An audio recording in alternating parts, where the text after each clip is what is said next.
வரலாறோட முக்கியத்துவத்தை பத்தி நம்ம எல்லாருக்குமே தெரியும். ஏன்னா ஒரு நாட்டோட முன்னேற்றமே அதோட வரலாறுல தான் இருக்கு.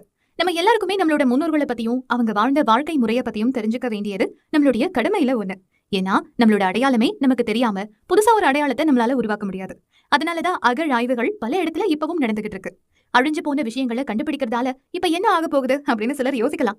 ஆனா நாம கற்பனை கூட பண்ணி பார்க்காத பல விஷயங்கள் அதுல இருக்கு. இத பத்தி ஆர்கியாலஜிஸ்ட், அகழ்வாராய்ச்சி துறையில இருக்கிறவங்க மட்டும் தான் தெரிஞ்சுக்கணும்னு அவசியம் கிடையாது. நம்ம எல்லாருமே தெரிஞ்சுக்கலாம். இப்ப கூட சமீபத்துல கீழடியில சில முன்னோர்கள் உபயோகப்படுத்தி இருந்த சில பொருட்களை கண்டுபிடிச்சிருந்தாங்க. அது ஏன் அங்க மட்டும் தேடுறாங்க? எல்லா இடத்துலயும் தேடி பார்க்கலாமேன்னு உங்க எல்லாருக்குமே தோணும். அது என்னன்னு பாக்குறதுக்கு முன்னாடி ஆதிச்சநல்லூர் கீழடி அகழாய்வுகளை பத்தி நாம சில விஷயங்களை தெரிஞ்சுக்கலாம். தமிழ்நாட்டுல திருநெல்வேலி மாவட்டத்துல இருக்கிற ஒரு ஊர் தான் ஆதிச்சநல்லூர். இந்த ஊர் தான் பண்டைய கால தமிழ் நாகரிகத்தை பத்தி பல விஷயங்களை பத்தி நமக்கு கொடுத்த ஒரு தொல்லியல் தளமா இருக்கு. ஏன்னா ஆதிச்சநல்லூர்ல பண்ண அகழ்வாராய்ச்சி மூலமா பல தொல் பொருட்கள்